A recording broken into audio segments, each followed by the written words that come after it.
आज के कैप्सूल में हम जानने वाले हैं कि इकोनॉमिक्स के बेसिक टर्म्स और उसका बहुत ही सिंपल सा डेफिनेशन। सबसे पहला टर्म है सकल घरेलू उत्पाद। बहुत सिंपल सा मतलब है, यानी कि एक देश के अंदर जो भी चीजें बनाई गई हैं, जो भी गुड्स प्रोड्यूस हुए हैं या जो भी सेवा दी गई है, जो भी सर्विसेज दिए गए हैं, उसका वैल्यू। इसका मतलब जैसे इंडिया है, इंडिया में कोई भी कंपनी हो, चाहे वो इंडियन कंपनी हो, चाहे वो जर्मन कंपनी हो, चाहे वो चाइनीज कंपनी हो, अमेरिकन कंपनी हो, यानी कि देश के अंदर कोई भी कंपनी काम कर रही है या कोई भी व्यक्ति काम कर रहा है, उनके द्वारा जितने भी गुड्स एंड सर्विसेज बनाए गए हैं, दिए गए हैं, उनके वैल्यू को हम जीडीपी कहते हैं। यानी कि इसमें इंपॉर्टेंट है देश के अंदर, है ना, चाहे वो कोई भी देशवासी हो, लेकिन एक देश के अंदर एक साल में, यानी कि एक फाइनेंशियल ईयर में जितना भी गुड्स एंड सर्विसेज प्रोड्यूस हुआ है, उसके वैल्यू को हम सकल घरेलू उत्पाद यानी कि ग्रॉस डोमेस्टिक प्रोडक्ट कहते हैं। डोमेस्टिक यानी कि देश के अंदर। उसके बाद एक और शब्द आता है कि शुद्ध घरेलू उत्पाद क्या है, यानी कि ग्रॉस। तो हमने सकल बनाया। नेट डोमेस्टिक प्रोडक्ट क्या है? ठीक है, मान लीजिए ये कंघी है, आज मैंने ये कंघी खरीदी है, ये 50 रुपए का है, कल से इसका वैल्यू कम होने लगेगा। अगर 2 साल बाद मैं ये कंघी बेचने जाऊं तो शायद 10 रुपए का बिकेगा, यानी कि 40 रुपए का वैल्यू इसका खत्म हो गया। तो समय के अनुसार, समय रहते रहते किसी भी चीज का वैल्यू कम हो जाता है, उसको हम डिप्रिसिएशन कहते हैं। आपके घर में पंखा है, आज आपने 2000 का लिया, कल बेचने जाओगे तो 1000 का बिकेगा, यानी कि उसका जितना पैसा, उसका वैल्यू कम हुआ, उसको हम माइनस कर देंगे अगर हम जीडीपी से, तो जो वैल्यू हमारे पास निकलेगा वो नेट जीडीपी निकलेगा, यानी कि शुद्ध डोमेस्टिक प्रोडक्ट। तो जीडीपी का मतलब देश के अंदर कोई भी चीज जो बनाया गया, उसके गुड्स और सर्विसेज जो प्रोवाइड किए गए, उसका वैल्यू। और अगर उसके वैल्यू कम हो गए तो उसको आप उससे माइनस कर दीजिए, तो आपके पास आ जाएगा शुद्ध घरेलू उत्पाद, यानी कि NDP, net domestic product.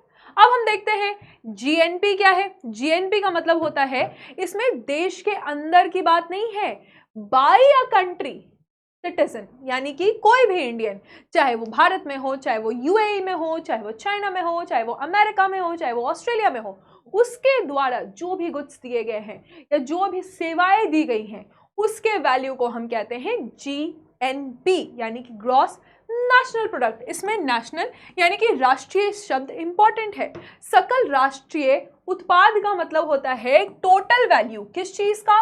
Goods का और सर्विसेज का, यानी कि जो भी माल बना है और जो भी सेवा दिया गया है, इसके द्वारा, देश के वासियों के द्वारा। जब हम कहते हैं ना कि मोदी जी इतने बड़े इंडियन डायस्पोरा से मिले, तो डायस्पोरा क्या है? यानी कि हमारे देश के लोग जो दूसरे देश में काम कर रहे हैं और उनके द्वारा जो भी गुड्स एंड सर्विसेज बनाए गए हैं एक साल के अंदर, उसको हम कहेंगे क्या?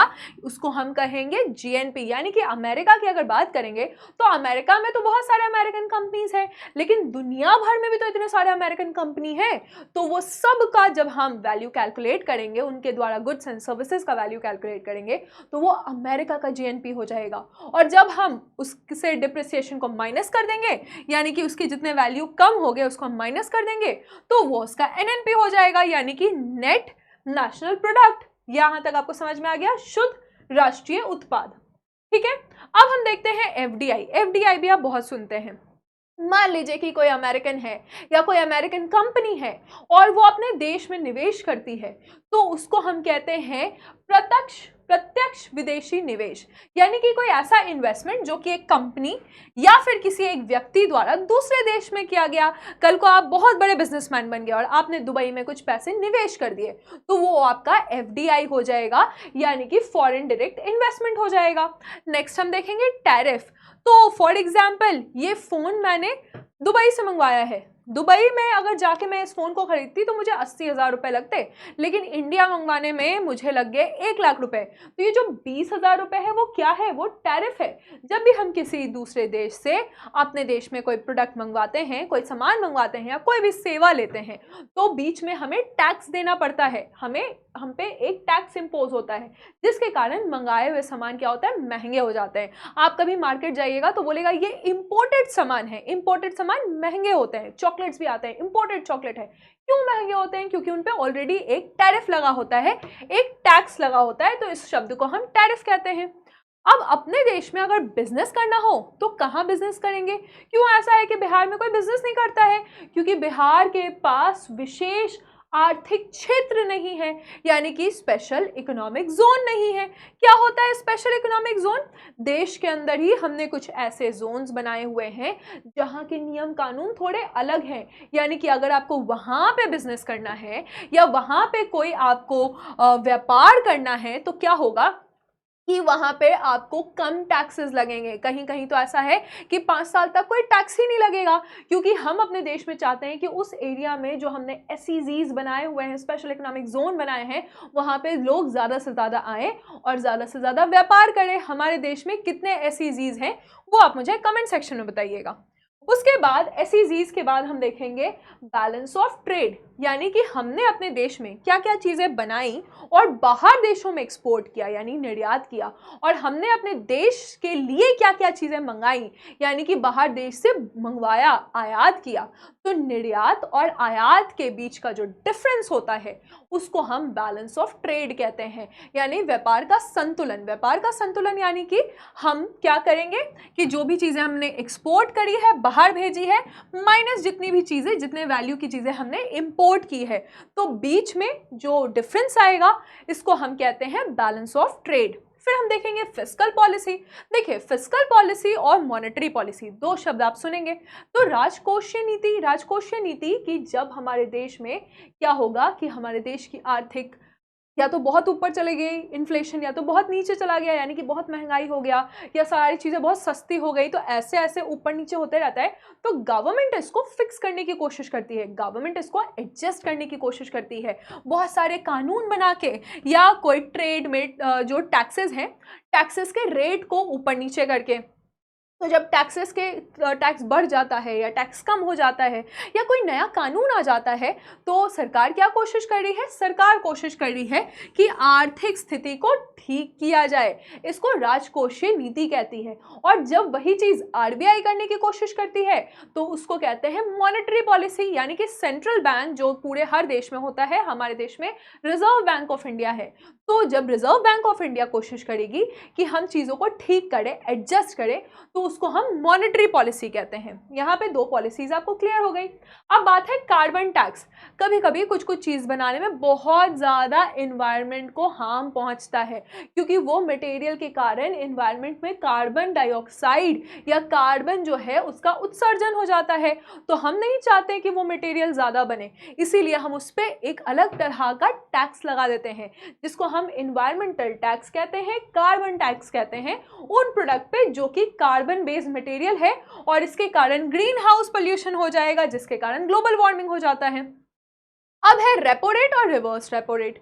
ये दो शब्द आप लोग ज्यादातर सुनते हैं, यानी कि जब कोई बैंक आरबीआई से लोन लेना चाहेगा, जब कोई बैंक क्या करेगा, आरबीआई से लोन लेना चाहेगा, तो आरबीआई क्या करेगी, किसी दर पे उसको लोन देगी, यानी कि इंटरेस्ट तो मांगेगी। भाई तुम 100 रुपए दोगे, जब लौटाओगे तो 102 रुपए देना। 2 रुपए क्या है, आपका इंटरेस्ट है, यानी 2% क्या है, इंटरेस्ट रेट है फॉर एग्जाम्पल। तो जब बैंक आरबीआई से लोन लेती है और जिस इंटरेस्ट रेट पे लोन लेती है उसको हम रेपो रेट कहते हैं। और जब उल्टा होता है, यानी आरबीआई बैंक से लोन लेती है और जिस इंटरेस्ट रेट पे लेती है उसको हम आरआरआर यानी कि रिवर्स रेपो रेट कहते हैं। मूवी नहीं, आरआरआर रिवर्स रेपो रेट। ठीक है, तो आरबीआई जब बैंक से लोन लेगी तो ये वाला रेट हमेशा कम होता है। तो आपसे पूछा जाएगा कि रेपो रेट बड़ा होता है या आरआरआर रिवर्स रेपो रेट, तो आप बोलेंगे रेपो रेट हमेशा ज्यादा होता है। ठीक है, चलिए नेक्स्ट हम देखेंगे एसएलआर, यानी कि बहुत सारी चीज़ों में गवर्नमेंट सिक्योरिटीज़ हो गए, गोल्ड हो गया, लो या कैश हो गया, तो ये सारा पैसा ये करीबन 20 से 22% के बीच में है अभी तक। तो हम देखेंगे कि जब बैंक ये पैसे अपने पास रिजर्व करके रखती है, यानी कि बैंक के पास अगर 100 रुपए का एनडीटीएल है, नेट डिमांड टाइम लाइबिलिटी, यानी कि बैंक में जितने लोगों ने पैसा जमा किया है, जितने पैसे जमा किए हैं, मान लीजिए 100 रुपए जमा किए, तो उसमें से फॉर एग्जाम्पल 20 रुपए बैंक ने अपने पास रखा है, उसको स्टैट्यूटरी लिक्विड रेशियो कहते हैं। और फॉर एग्जाम्पल 4 रुपए बैंक ने आरबीआई के पास सिर्फ और सिर्फ कैश के फॉर्म में रखा है, तो इसको हम कैश रिजर्व रेशियो कहते हैं। समझ में आया? बैंक के पास 100 रुपए है, 20 रुपए बैंक ने अपने पास रखा है विथ इटसेल्फ, और 4 रुपए बैंक ने आरबीआई को दिया है, यानी कि कैश रिजर्व रेशियो के रूप में रखा है अपने टोटल डिपॉजिट का रेशियो। ये 20 और 4 रुपए मैंने आपको एग्जाम्पल दिए हैं। आप मुझे कमेंट सेक्शन में करंट एसएलआर और करंट रेपो ये सीआरआर बताइएगा। नेक्स्ट, मॉनेटरी पॉलिसी हम समझ चुके हैं, यानी कि आरबीआई कोशिश कर रही है कि हम अर्थव्यवस्था को एडजस्ट करें, ठीक करें। फिर हम देखेंगे इन्फ्लेशन। इन्फ्लेशन का मतलब तो आप सभी को पता है, महंगाई, डायन, है ना।